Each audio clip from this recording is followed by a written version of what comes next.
오늘도 이렇게 새벽에 깨워주신 하나님께 감사드리며 송숙복 집사님의 기도로 새벽 기도회를 시작하겠습니다. 기도하겠습니다. 사랑의 하나님 아버지 하나님, 오늘도 저희들에게 귀한 생명을 허락하여 주시옵시고 말씀에 참여하게 하여 주심을 인하여 감사드리옵나이다. 아버지 하나님, 우리 목사님에게 영육간의 강건함을 허락하여 주시옵시고 말씀의 능력을 더하여 주시사 저희들은 그 말씀을 받아 감당할 수 있는 믿음을 더하여 주시옵시기만을 간절히 바라고 원합나이다. 오늘 한날의 생애도 성령님의 인도하심을 따라 승리하는 삶이 되게 하여 주시옵시기만을 간절히 바라옵고 사랑이 많으신 예수님의 이름으로 간절히 기도드리옵나이다. 아멘. 아멘. 네, 감사합니다. 음소거해 주시기 바랍니다. 예, 오늘은 사도행적 43장 로마에서 첫 번째 부분, 오늘과 내일, 모레까지 이렇게 세 부분으로 나눠서 함께 말씀을 살펴보겠습니다. 항해가 시작되어 백부장과 제수들은 로마로 여행길에 올랐습니다. 알렉산드리아 배에 디오스구로 호는 서쪽으로 가는 도중 멜리데에서 과동하였으며 이 배로 여행자들은 출항하였습니다. 다소 역풍으로 지체는 되었으나 항해는 안전히 이루어져 그 배는 이탈리아 해안에 있는 보디올의 아름다운 항구에 닻을 내렸습니다. 이곳에 몇몇 그리스도인들이 있어 그들이 바울에게 이래를 저희와 함께 유할 것을 간청하였고 백부장은 친절하게 특전을 주었습니다. 로마인들에게 보내는 바울의 편지를 받은 후 이탈리아의 그리스도인들은 사도의 방문을 열렬히 고대하였습니다. 그들은 그가 죄수가 되어 오는 것을 보리라고는 생각지 아니하였으나 그의 고통은 그로 더욱더 그들의 사랑을 받게 할 뿐이었습니다. 보디올과 로마 사이의 거리는 140마일이나 되었으나 그 항구는 수도와 통신이 빈번하였으므로 로마의 그리스도인들은 바울의 도착 소식을 듣고 그들 중 어떤 이들은 바울을 만나 환영하려고 출발하였습니다. 상륙한 지 8일 만에 백부장과 그의 제수들은 로마로 출발하였습니다. 율리오는 그의 능력으로 할 수 있는 모든 은총을 기쁜 마음으로 허락하였으나 죄수로서의 그의 환경을 변화시키거나 그를 그의 파수병의 사슬로부터 풀어줄 수는 없었습니다. 바울은 무거운 마음으로 오랫동안 기대해왔던 세계의 수도를 방문하는 발걸음을 내디뎠습니다. 그가 예상하였던 것과는 얼마나 다른 환경이었던가요? 족쇄를 차고 오명을 쓴 그가 어떻게 복음을 선포할 것이었는가요?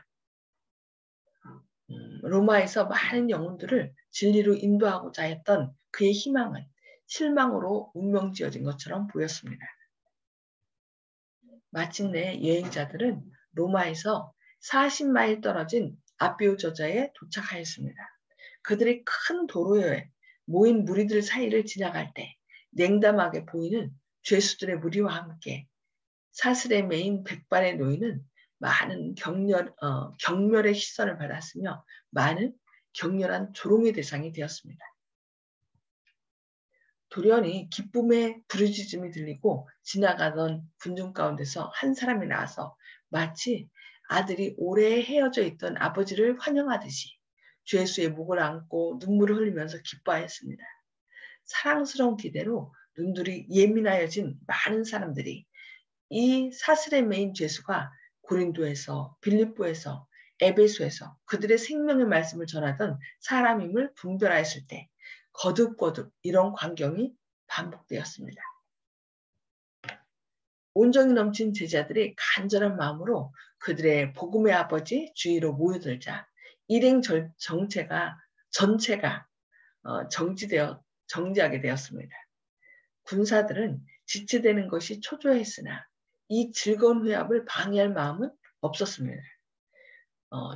군사들도 그 죄수를 존경하고 존중 여긴 때문이었습니다. 피로와 고통에 지친 바울의 얼굴에서 제자들은 그리스도의 모습이 반사되는 것을 보았습니다. 그들은 바울에게 그들이 그를 잊지 않고 사랑하고 있다는 것과 그들의 생애를 활력 있게 하고 그들에게 하나님께 향한 평화를 준 기쁨에 충만한 소망을 인하여 바울에게 빚지고 있다는 사실을 분명하게 말하였습니다. 그들은 허락만 되었다면 사랑의 열정으로 로마 도성까지 가는 모든 길에 바울을 그들의 어깨에 메고 갔을 것이었습니다. 바울이 그의 형제들을 보고 하나님께 살해하고 담대한 마음을 얻었다고 누가가 말한 이 말의 의미를 깨닫는 사람들은 거의 없었습니다. 그의 속박을 부끄럽게 여기지 아니하고 울며 동정하는 신자들의 무리 가운데서 사도는 소리를 높여 하나님을 찬양하였습니다. 그의 마음에 도사리고 있던 슬픔의 구름은 사라졌습니다. 그의 그리스도인 생애는 시련과 고통과 실망의 연속이었으나 그 시간에 그는 풍부한 보상을 받았다는 느낌을 얻었습니다. 많은 몰려드는 그리스도인들이 어떻게 했어요? 그 바울이 속박당해서 죄수의 형편이었는데 그 속박을 부끄러워하지 않고 오히려 그를 동정하고 또 소리 높여 하나님을 찬양하고 울었을 때 오히려 어떻게 해요? 그 바울의 마음속에 있던 슬픔의 그름은 사라졌다 그랬습니다. 거의 우리가 좌절할 때가 많잖아요. 근데 이렇게 자신을 동정하고 격려하는 사람들을 만날 때 힘을 얻는 것을 보는데 바울도 여기서 오히려 풍부한 죄수의 신분이었지만 그를 향해 울면서 동정하는 그 많은 사람들을 보았을 때 오히려 풍부한 보상을 받았다는 느낌을 얻었다라고 이렇게 얘기하고 있습니다. 그래서 우리는 때로 하나님의 종들을 향해서 그들이 어려움에 처했을 때 그들을 향해서 격려하고 또 기도하고 이런 것이 필요합니다. 그는 확고한 발걸음과 즐거운 마음으로 그의 가는 길을 계속하였습니다. 그는 과거에 대하여 불평하지도 미래에 대하여 두려워하지도 아니하였습니다. 속박과 고통이 기다리고 있다는 것도 그는 알고 있었습니다. 그러나 그는 또한 더욱 무서울 영원한 속박에서 영혼들을 구원할 수 있기 위하여 이것이 그의 것이 되었다는 것을 알고 그리스도를 위한 그의 고통을 기뻐하였습니다. 로마에서 백부장 율리오는 그의 죄수들을 황제 근위대장에게 인계하였습니다. 사도는 백부장이 그에게 대하여 좋게 보고한 것과 베스도의 편지 때문에 근위대장의 호감을 사게 되어 투욕되는 대신에 자신이 새로 얻은 집에 있도록 허락을 받았습니다. 비록 그는 여전히 한 병사의 쇠사슬에 매였으나 그의 친구들을 영접하였고 그리스도의 사업을 전진시키기 위하여 수고할 수 있는 자유를 얻었습니다. 몇 년 전에 로마에서 추방되었던 많은 유대인들이 돌아오도록 허락되었기 때문에 많은 수요가 이제 로마에 있게 되었습니다. 바울은 무엇보다도 먼저 그의 원수들이 그들을 격분케 하여 그를 대적하게 할 기회를 얻기 전에 이들에게 자신과 자신의 사업에 대한 사실을 제시하고자 결심하였습니다. 그런 거로 로마에 도착한 지 3일 후에 그는 그들의 지도자들을 모두 불러 단순하고 직접적인 방법으로 그가 죄수로서 로마에 오게 된 이유를 말하였습니다. 죄수였지만 아주 당당하였던 걸 볼 수 있죠. 바울은 여러분 형제들아 나는 이스라엘 백성이나 우리 조상의 규모를 배척한 일이 없는데 예루살렘에서 로마인의 손에 죄수로 내어준 바 되었으니 로마인은 나를 신문하여 죽일 죄목이 없으므로 놓으려 하였으나 유대인들이 반대하기로 내가 마지못하여 가이사에게 호소하며 내 민족을 송사하는 것이 아니로라. 이러함으로 너희를 보고 함께 이야기하려고 청하였으니 이스라엘의 소망을 인하여 내가 이 쇠사슬에 매인 바 되었노라 하고 이렇게 말하였습니다. 바울은 그가 유대인들의 손에 당하였던 학대나 그를 암살을 하려는 그들의 거듭된 의무에 대해서는 아무것도 말하지 아니하였습니다. 그의 말에는 신중함과 친절함이 현저히 나타났습니다. 그는 자기 자신에게 주의를 끌거나 동정을 얻고자 하지 아니하고 진리를 옹호하고 복음의 영광을 유지하고자 하였습니다. 자신의 어려운 형편, 그런 상황들을 얘기하지 않았다는 거죠. 오히려 진리를 옹호하고 복음의 영광을 유지하고자 한 것을 볼 수 있습니다. 이에 답하여 그의 청중들은 그들이 공한이나 사신으로 그를 대적하는 비난을 하지 아니하였고 로마에 온 유대인들은 아무도 그에게 어떠한 죄를 씌우지 아니하였다고 말하였습니다. 그들 역시 자신들을 위하여 그가 하나님께 대한 신앙을 가진 이유를 듣고자 하는 강렬한 소망을 나타내었습니다. 그들은 이 파에 대하여는 어디서든지 반대를 받는 줄 우리가 알미라고 말했습니다. 그러니까 사람들이 미워하는 사도 바울이 믿는 그 그리스도교에 대하여 좀 알아보기를 원하였던 거죠. 그들이 스스로 이것을 갈망하는 이상 바울은 그가 그들에게 복음의 진리를 전할 수 있는 날을 청하라고 그들에게 명하였습니다. 작정한 시간에 많은 사람들이 함께 오니 바울이 아침부터 저녁까지 강론하여 하나님 나라를 증거하고 모세의 율법과 선자의 말을 가지고 예수의 일로 권하였습니다. 그는 자신의 경험을 말하였고 구약 성경의 논증을 단순하고 성실하게 능력 있게 제시하였습니다. 유대인들은 구약을 아니까 거의 다 구약이었죠. 바울 당시도 신약이 없었죠. 구약이니까 구약 성경의 말씀을 펼쳐서 메시아에 대하여 예언한 것들을 얘기하면서 그 예수님에 대하여 증거한 걸 볼 수 있습니다. 사도는 신앙이란 의식이나 예식, 신조나 교리를 구성하는 것이 아니라는 사실을 나타내었습니다. 만일 그렇다면 육에 속한 사람은 그가 세상 삶을 이해하는 것처럼 연구에 의하여 신앙을 깨달을 수 있었을 것입니다. 그러니까 신앙은 단순한 예식이나 의식, 신조나 교리로 구성되는 것이 아니라는 거죠. 바울은 신앙이란 실제적인 구원의 능력이요 전부 하나님께로부터 말미암은 원칙이며 하나님의 새롭게 하시는 능력이 영혼에게 임하는 것을 각인이 체험하는 것이라고 가르쳤습니다.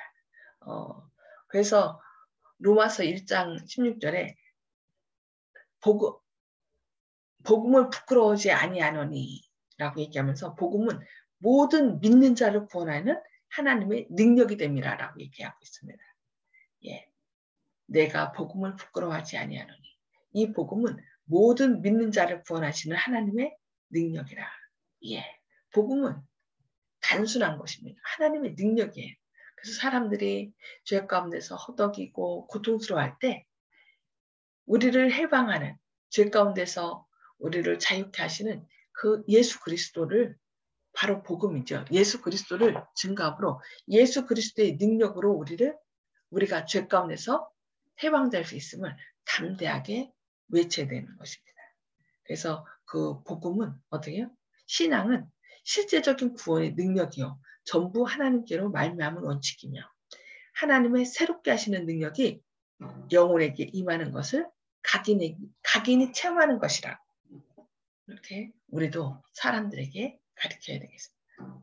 복음, 바로 예수 그리스도는 우리를 죄 가운데서 구원하고 하늘 보좌에 함께 앉게 하시려고 우리를 대신하여 십자가에 달려 돌아가신 바로 복음 그 자체라는 것을 우리는 우리의 삶을 통하여 사람들에게 기쁨으로 증거해야 되겠습니다. 오늘은 여기까지 말씀을 보시고요. 나눔의 시간을 갖도록 하겠습니다. 음소거를 다 해제해 주시기 바랍니다. 오늘 말씀을 통해 깨달은 말씀을 나눠주시기 바랍니다. 예. 오늘 송 집사님부터 말씀 나눠주시기 바랍니다.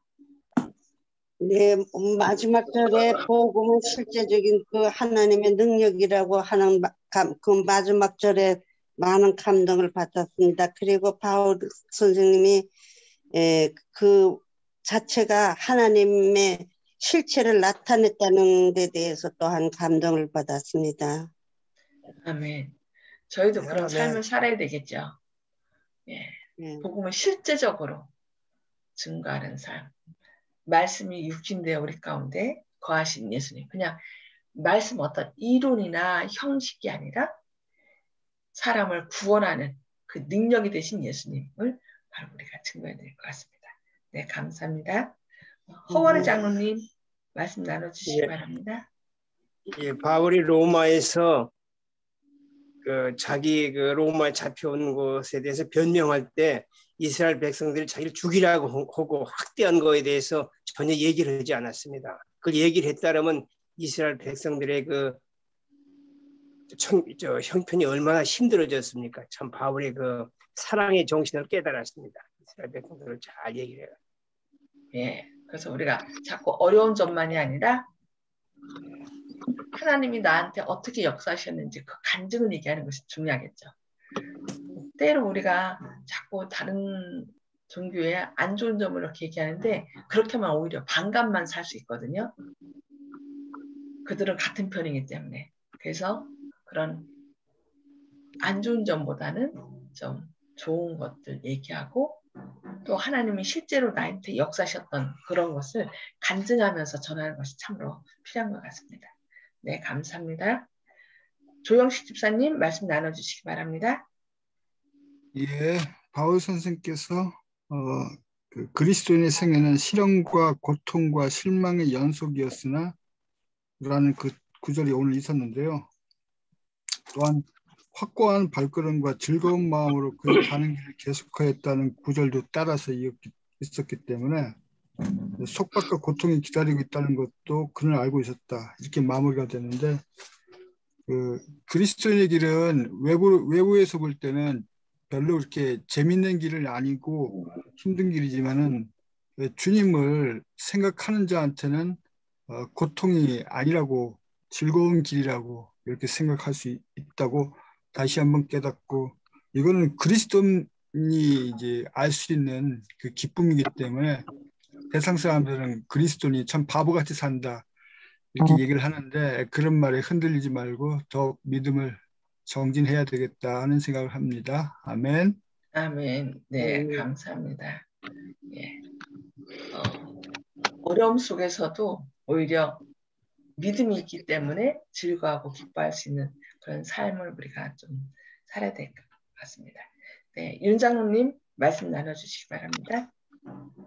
예, 우리 사도 바울 선생님이 세상의 법으로는 현재 속박을 당하고 있지만 그의 마음은 정말 하늘의 자유로 가득 찬 것을 보게 되고요.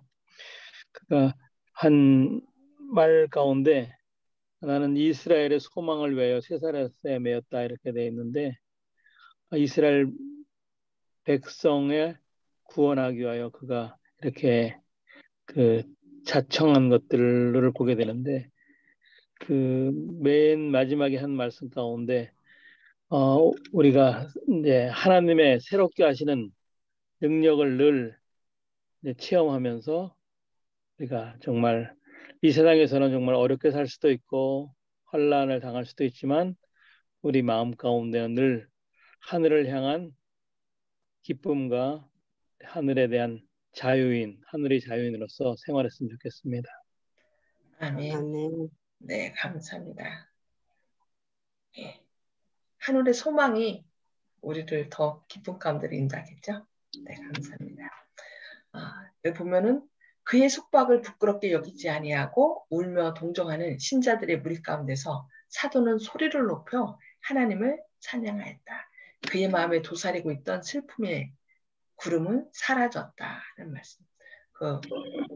본인이 죄수가 되어